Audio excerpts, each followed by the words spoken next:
Management as consultancy is the idea that large proportions of managerial work are becoming more similar to management consultancy. How do the two differ? Traditional management consultancy tends to focus on work in discrete projects.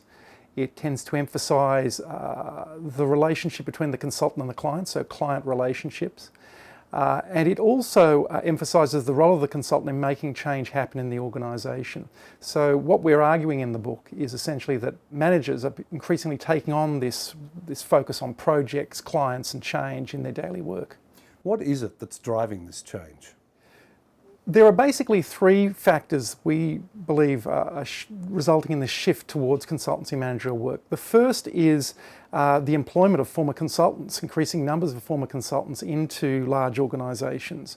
So these are people who have worked in blue chip consulting firms and are now picked up by banks, financial services, large established organisations for their ability to use consultancy skills and techniques. The second factor driving this is the way in which a number of managerial functions have reinvented their idea of their activities around consultancy. So, for instance, accountants and information technology professionals would be obvious examples where the whole industry has been reinvented to some extent around the idea of providing services for other firms and other clients. And the third factor is the way in which education and the training of management increasingly focuses upon the idea of consultancy skills and consultancy discourses. Is this evolution a good thing? Well, like a lot of developments in contemporary organisations, there's pros and there's cons. One of the advantages, of course, for organisations is that in developing consultancy skills, there is the potential for greater efficiency and effectiveness of how the organisation operates. On the downside, I guess, one of the problems will be that, or there's the potential for increasing numbers of managers to lack sufficient domain knowledge, sufficient knowledge of the specific industry or sector that they're working in, and that they're hiring people from consultancy who come in with no real sort of culture and background in a particular industry setting. So how would you advise a firm that's heading in this kind of direction? What would you say to the management of a company that seems to be evolving in the way that you're suggesting?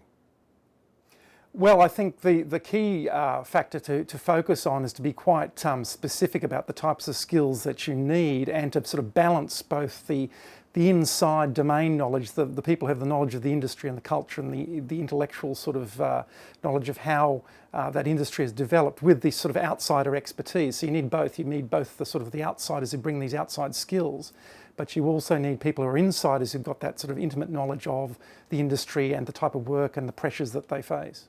And does your book, Management as Consultancy, cover this area? Does it include the kind of advice that we're talking about now?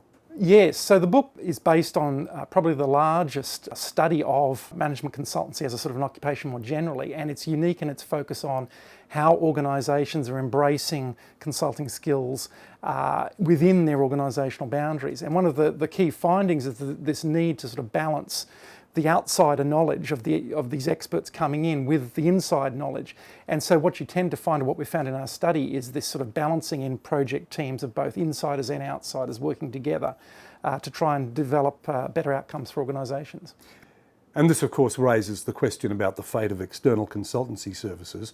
What is their fate given the move that you're talking about now? Well, potentially there is the danger, I guess, for external consultants that they may be put out of work by these new sort of managers as consultants, managers taking on the esoteric skills of the consultant.